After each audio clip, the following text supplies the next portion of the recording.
EA, Ocala, Gainesville, The Villages, 1370 AM, 96.3 FM, The Source.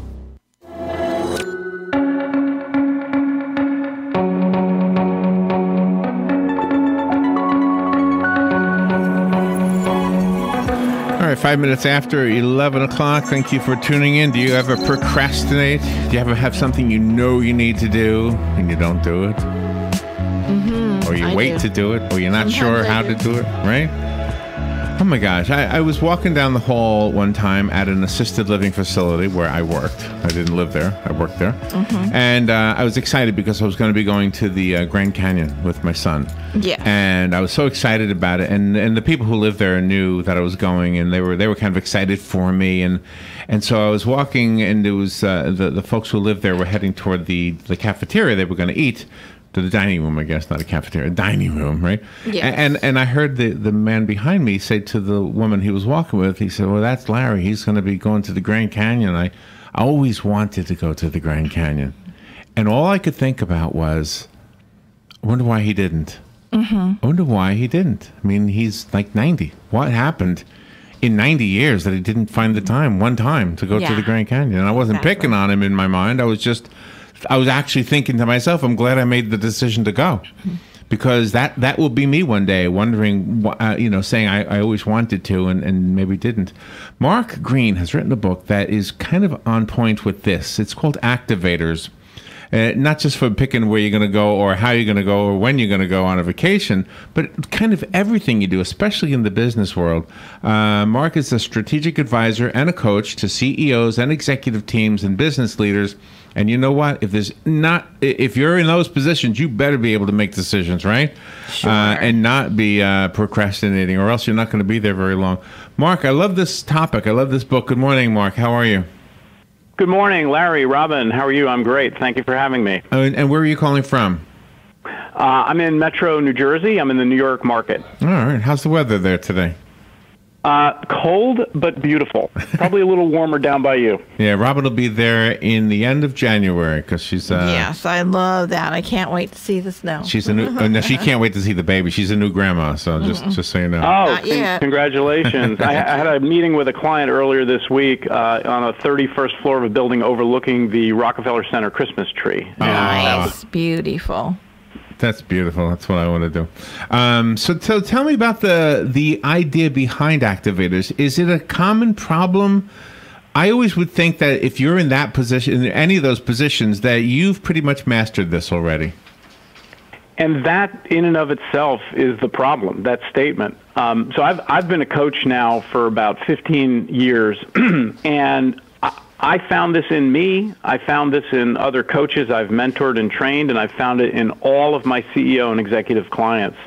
It's this idea that, even though we pretty much know what to do and how to do it, we just don't do it. And the question of why is that, is what caused me to dig into this topic, do the research I did, and eventually produce the book. Can you do we as individuals have certain things that we procrastinate on or can't be decisive about? For example, if I were to say, where am I going to go for lunch? I'll figure that out in a heartbeat, but yet, should I vacuum the carpet? I think I'll wait on that one. Yeah, so Larry, it's really interesting. The time horizon matters.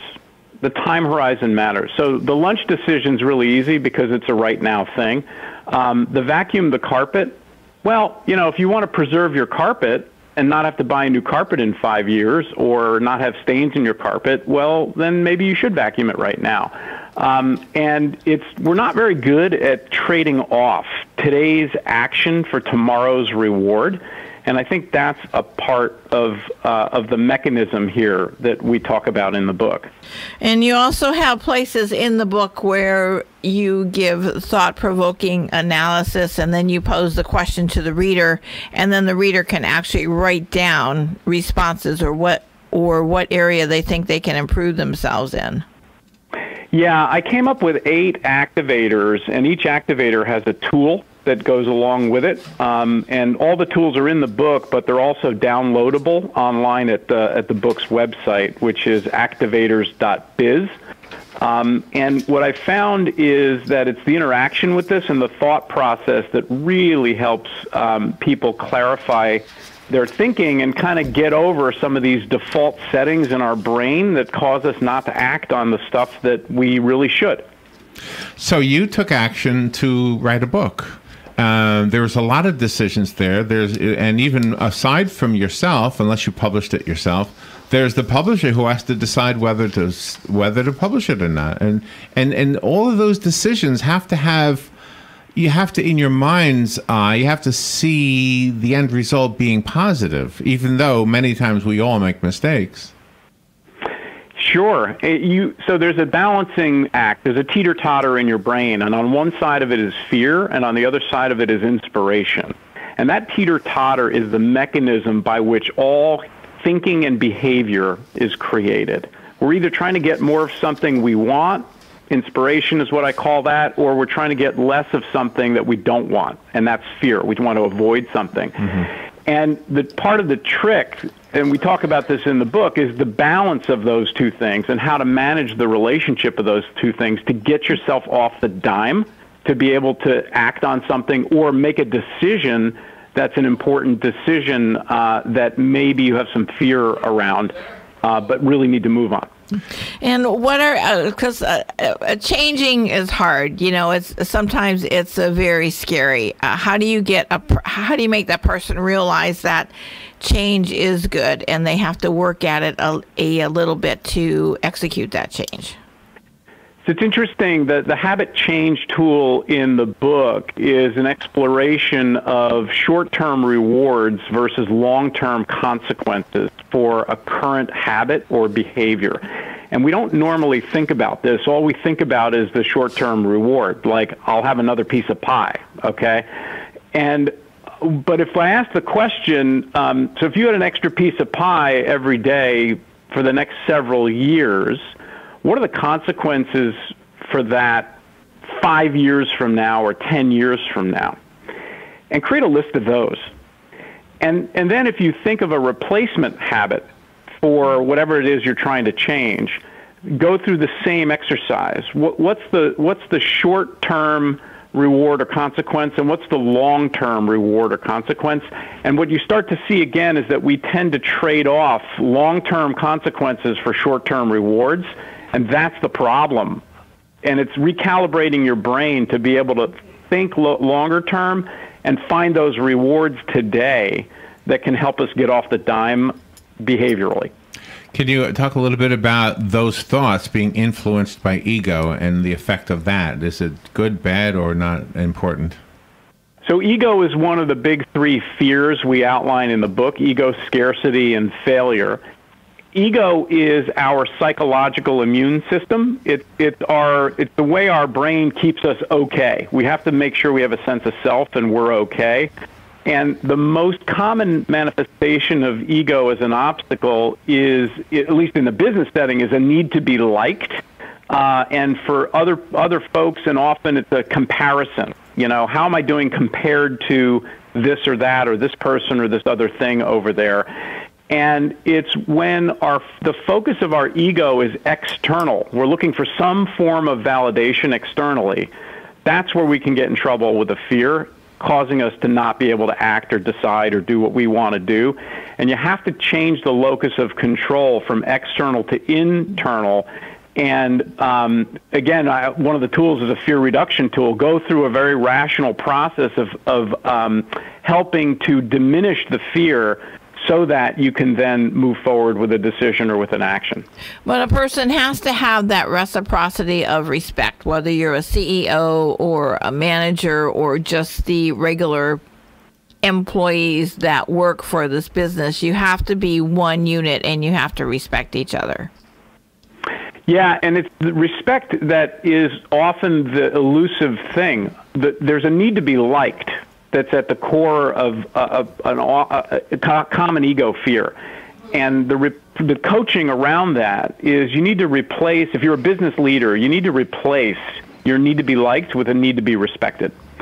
Because if you make a tough decision or have a tough conversation with someone, they may not actually like you in that moment, but they will respect you for it the next day.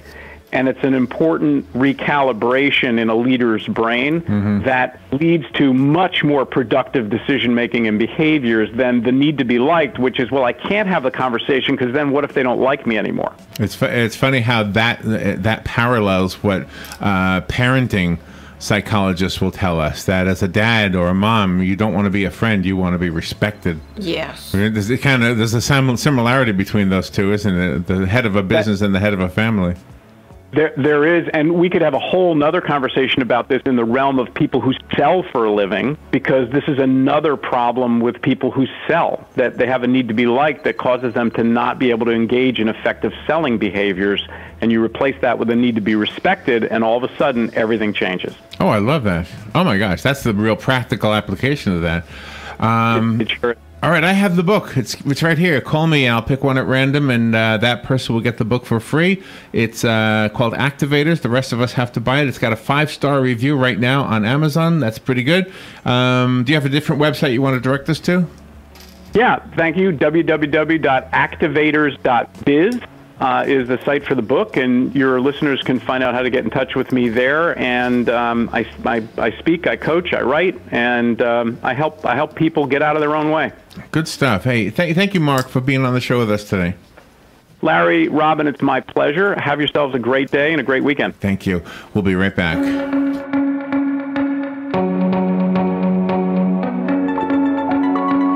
Friends, countrymen, tourists, and Ocalans, lend me your ears. Hey, speaking of ears, there is an opportunity for you to help feed